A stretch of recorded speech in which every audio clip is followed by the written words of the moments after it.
Aquí comienza Colombia Construye, el único programa en Sudamérica especializado en el campo constructor. Las noticias de los gremios, las empresas, las asociaciones, la academia, las sociedades constructoras. Usted las escuchará en Colombia Construye. Dirige Álvaro Ospina Moreno. Cada 8 días llega la señal. Colombia construye siempre. Seguidores de la construcción que nos escuchan en Colombia y en el exterior, para todos ustedes, buenos días, buenas tardes, buenas noches. En el nombre de Dios, les damos la bienvenida a Colombia Construye. Hoy, un experto nos contará por qué estamos desperdiciando las lluvias que caen en el país. Variedad de eventos la próxima semana. Las secciones Los núcleos de la construcción, con el nuevo formulario de solicitudes de licencia de construcción, resolución 1051 de 2025, que inicia este 16 de marzo, el ingeniero zapador y noticias de vivienda, insumos, empresas del sector, acueducto e infraestructura. Sean todos bienvenidos.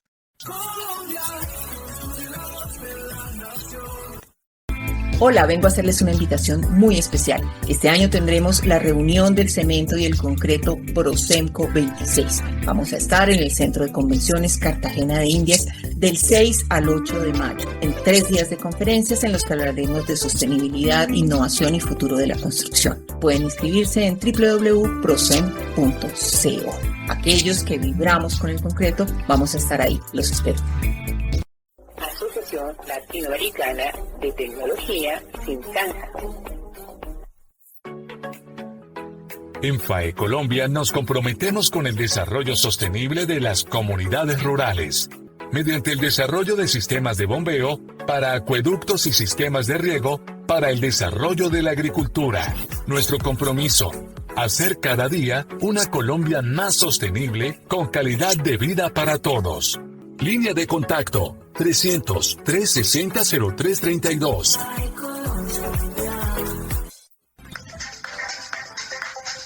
Asociación Colombiana de Agregados Pétreos, Asogravas.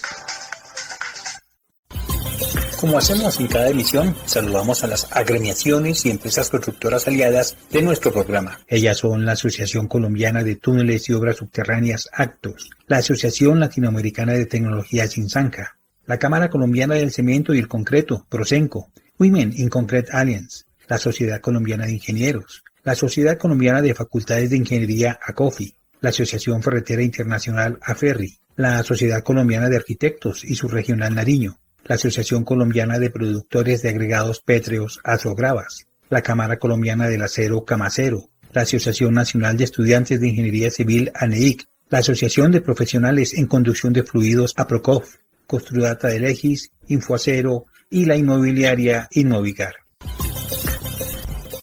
El país está pasando desde hace rato una serie de problemas por causa de la cantidad de lluvias que caen, inundaciones, deslizamientos, caos, y en el caso de Bogotá, los trancones, las vías inundadas.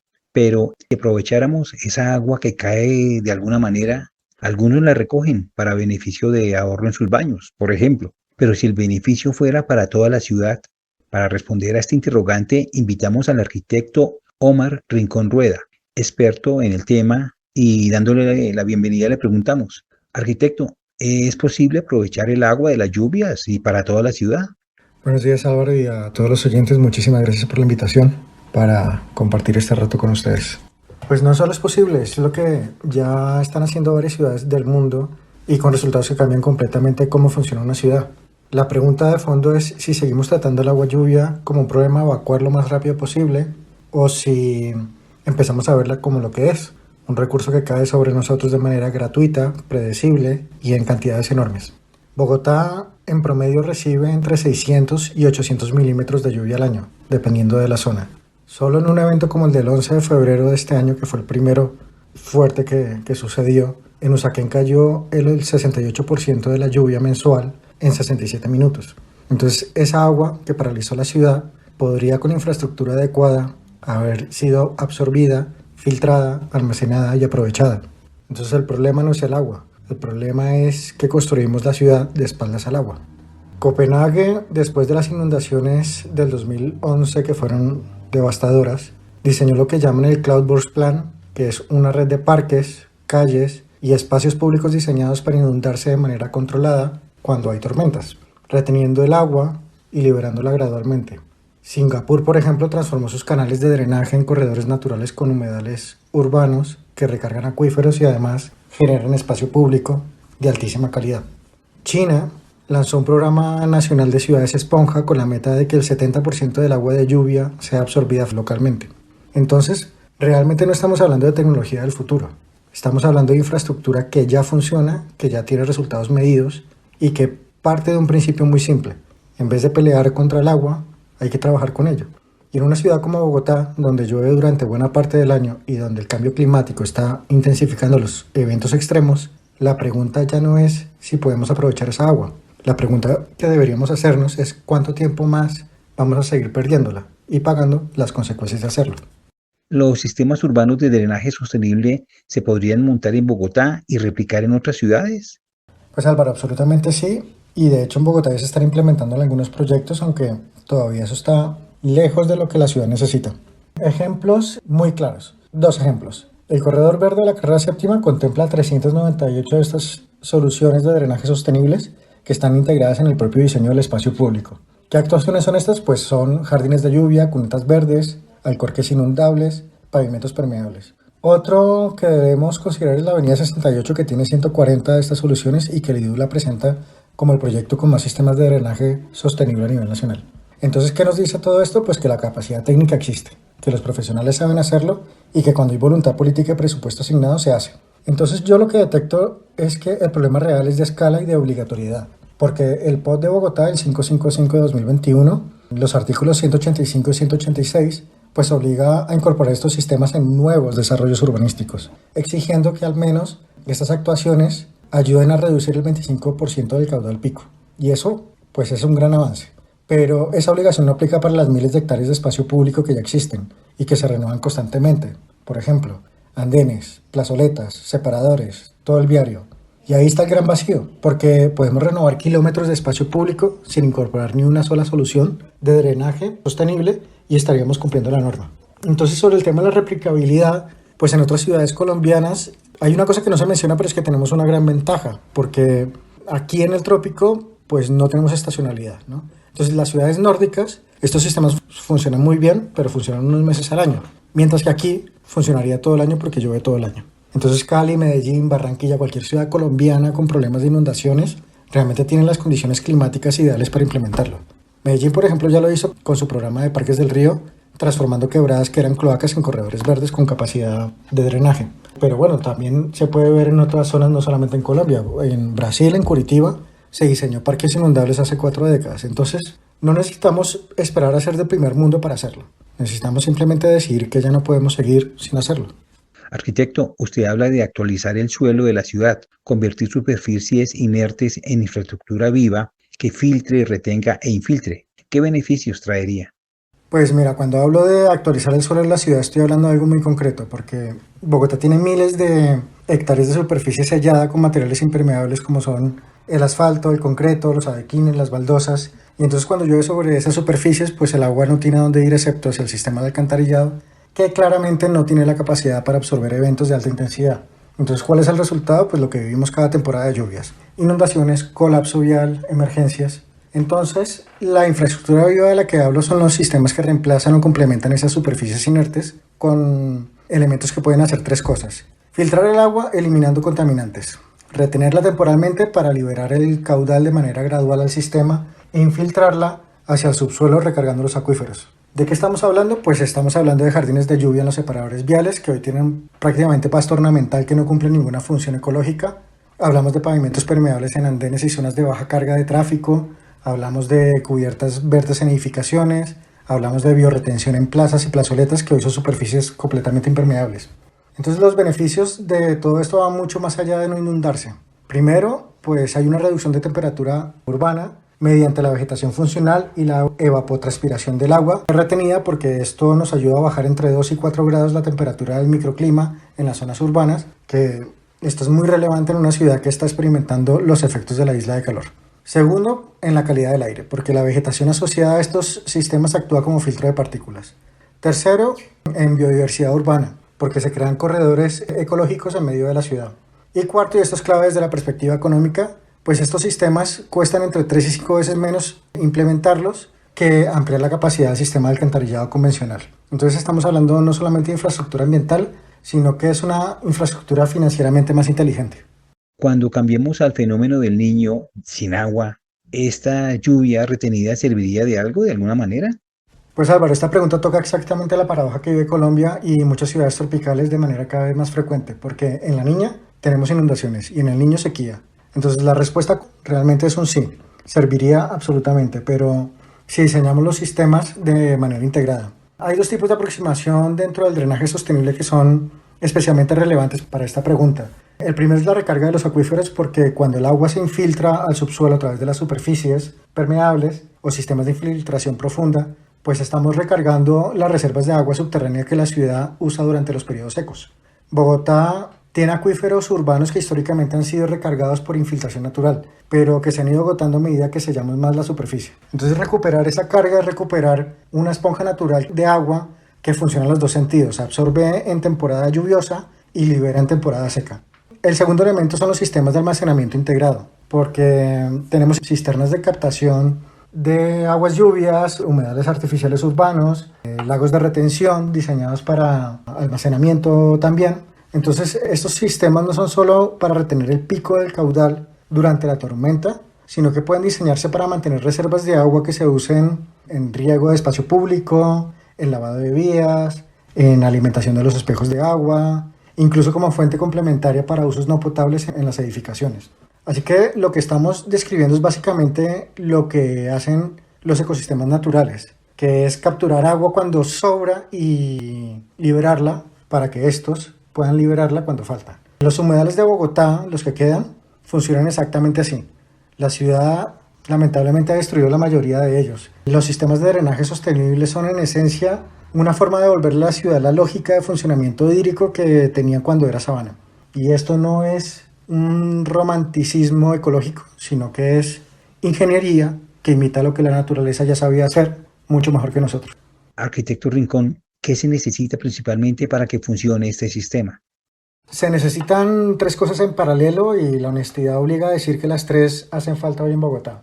Lo primero, pues la voluntad política traducida en norma vinculante y transversal, porque no basta con que el POT diga que los nuevos desarrollos deben incluir drenaje sostenible. Necesitamos que cualquier intervención en espacio público, y aquí es importante incidir que es cualquiera, no importa el tamaño, está obligada a incorporar estas soluciones, porque el POT actual tiene el marco conceptual, pero es el plan de desarrollo de la administración de turno el que decide qué se construye realmente y con qué presupuesto. Hoy el programa, el plan de desarrollo de Bogotá Camina Segura, pues sí, menciona los SUTs, pero los concentra en programas específicos con 20 intervenciones piloto y no como una obligación transversal. Eso se necesita cambiar. Lo segundo, pues es cambiar la narrativa del costo por la del ahorro, porque tanto en el sector público como en el privado, el argumento que más pesa siempre es el económico. Y pues aquí los datos son contundentes, porque implementar drenaje sostenible en una intervención de espacio público cuesta entre 3 y 5 veces menos que ampliar el alcantarillado convencional para el mismo efecto. Entonces los costos que se evitan, que son pues reparación de vías inundadas, atención de emergencias o daño a la infraestructura, pues son enormes, ¿no? Y el drenaje sostenible no es un gasto verde, es una inversión con retorno medible. Y por último, lo tercero, que a veces se subestima, es el conocimiento técnico en quienes diseñan y construyen la ciudad.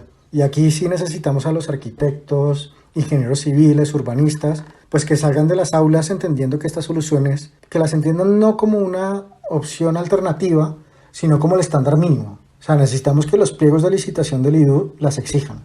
Necesitamos que las curadurías urbanas las verifiquen, porque el conocimiento ya existe y en Colombia hay profesionales excelentes haciendo esto muy bien. Lo que falta, pues, es que deje de ser la excepción para convertirse en la regla. El suelo silloso de Bogotá no permite que el agua se infiltre. ¿Es esto un obstáculo real para los SUTs? Pues mira, es una objeción técnica legítima y vale la pena responderla bien porque con frecuencia entre ingenieros es una excusa pues muy común y a veces uno puede pensar que está un poco cómoda para no hacer nada. Y es que, pues sí, Bogotá se asienta sobre una sabana con suelos predominantemente arcillosos en muchas zonas, lo que efectivamente pues limita la capacidad de infiltración directa. En algunas áreas el nivel freático es alto y el suelo ya prácticamente está saturado en temporadas de lluvia. Eso totalmente cierto. Pero de ahí a concluir que los SUDS no aplican, hay un salto enorme que ignora algo fundamental, y es que no todos los sistemas de drenaje sostenible dependen de la infiltración. La familia de soluciones es muchísimo más amplia. Los sistemas de retención y detención, como son las lagunas de tormenta, depósitos de laminación, las zanjas de retardo, pues no infiltran el agua, sino que la almacenan temporalmente y la liberan al sistema de alcantarillado de manera controlada y gradual, eliminando el pico de caudal que puede llegar a colapsar la red.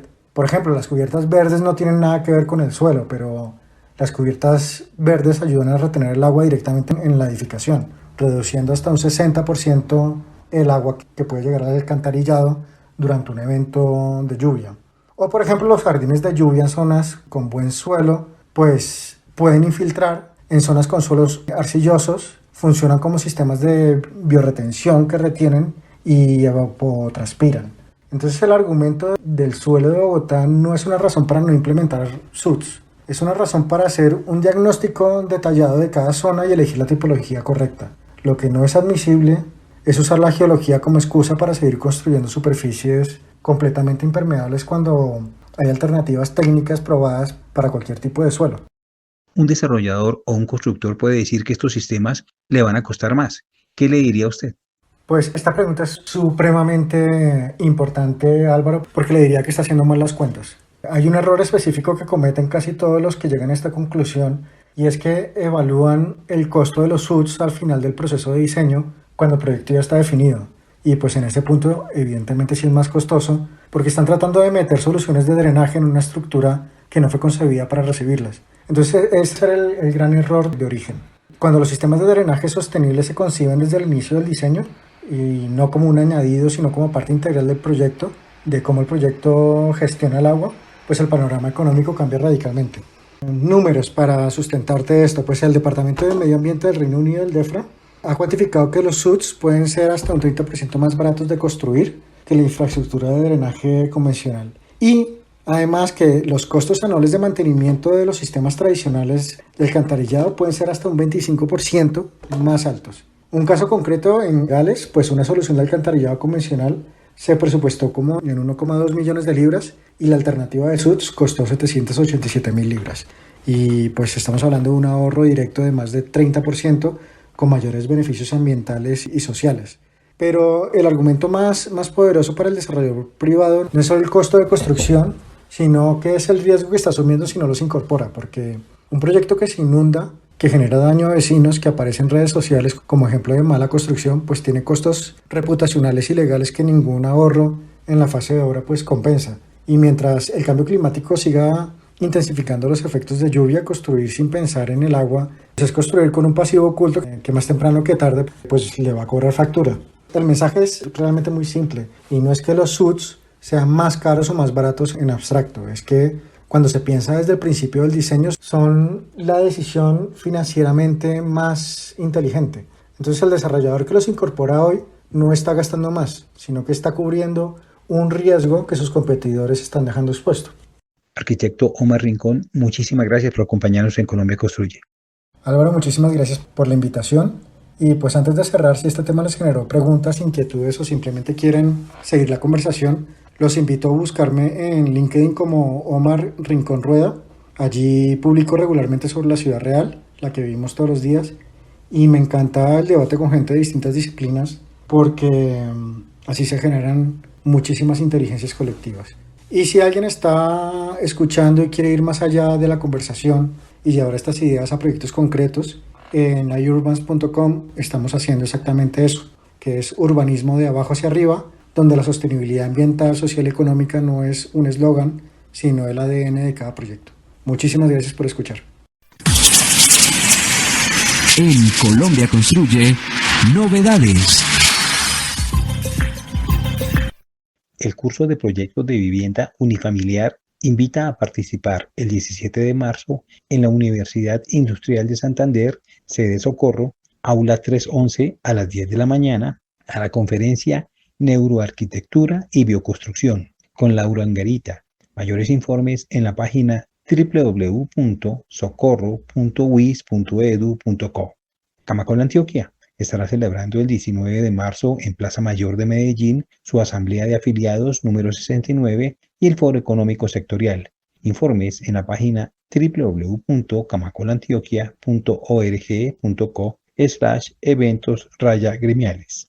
Y también el 19 de marzo, en Bogotá, el Consejo Colombiano de Construcción Sostenible estará realizando su Asamblea General de Miembros. Informes en la página www.cccs.org.co/eventos-marzo.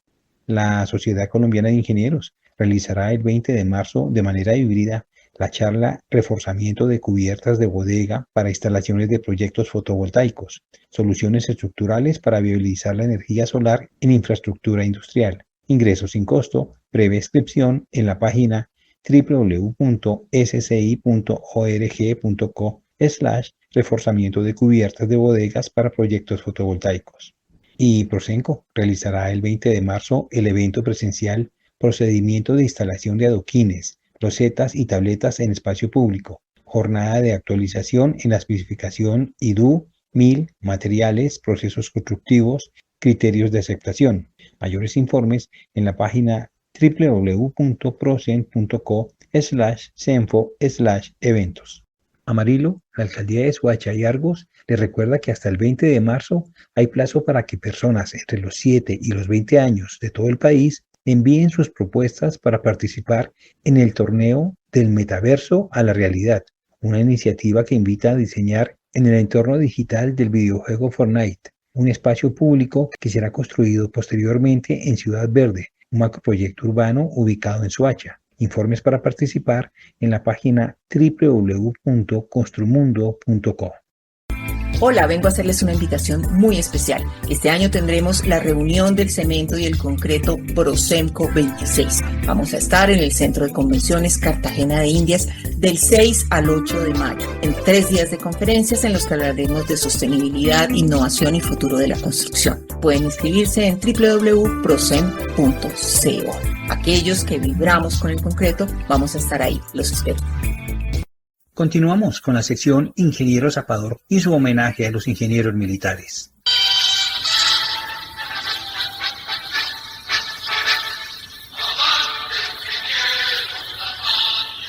El canal Ingeniero Zapador de YouTube rinde homenaje a la ingeniería militar mediante contenido digital educativo.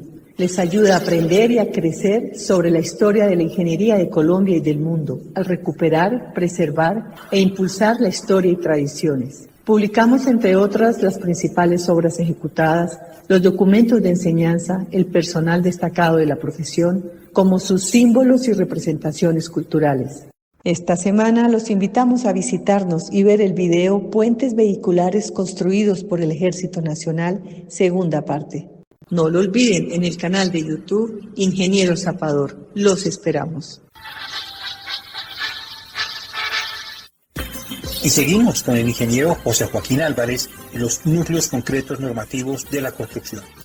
Núcleo Concreto Normativo de la Construcción número 308. Nuevo formulario de solicitudes de licencia de construcción, resolución 1051 de 2025. Buenos días, estimados oyentes. Hoy hablaremos de la resolución 1051 del 26 de diciembre de 2025 del Ministerio de Vivienda, Ciudad y Territorio, mediante la cual se ajusta la identidad visual del Formulario Único Nacional para solicitudes de licencia urbanísticas y el reconocimiento de edificaciones, así como otros documentos asociados al trámite. Esta resolución fue publicada en el Diario Oficial 53.351 del 29 de diciembre de 2025. Lo primero que debe tener claro el sector es que no estamos ante una reforma técnica al régimen de licencias urbanísticas. La resolución no modifica el contenido ni los requisitos sustanciales del trámite. Lo que hace es actualizar la imagen institucional de varios documentos oficiales siguiendo los lineamientos gráficos del Ministerio de Vivienda.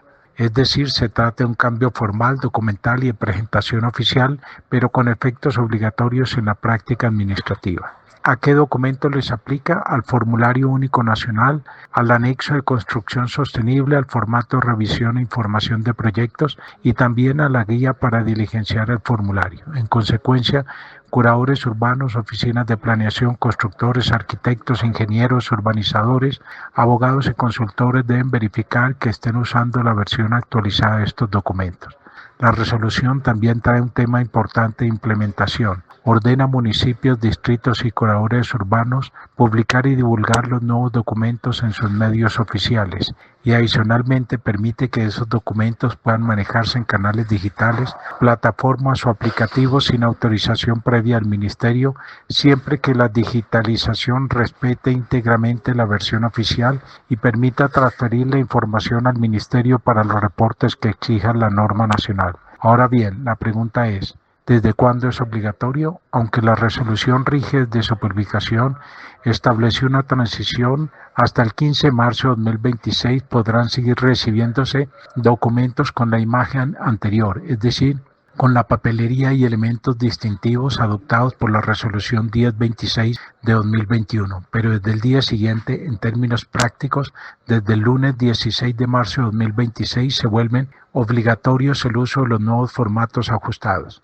La recomendación final para el sector es muy concreta. Primero, descargar los formatos únicamente de fuentes oficiales www.minvivienda.gov.co/resolución-1051-2025-0. Segundo, actualizar las plantillas internas de curadurías, oficinas técnicas y firmas consultoras. Tercero, revisar que el formulario que se radique corresponda a la versión vigente. Y cuarto, entender que aunque el cambio parece solo gráfico, su incumplimiento puede generar observaciones documentales en la radicación. En síntesis, la resolución 1051-2025 no cambia el derecho urbanístico de fondo, pero sí cambia la formalidad documental exigible. Y en trámites de licencia la forma también importa. Por eso, desde el 16 de marzo, el mensaje es claro: formularios actualizados, imagen oficial vigente y revisión previa antes de radicar. En licencias urbanísticas no solo cuenta el contenido del proyecto, también cuenta la forma. Radicar con un formulario que no sea el vigente puede implicar que el proyecto quede radicado en indebida forma. Que tengan una feliz semana, estimados oyentes. En Colombia Construye, noticias.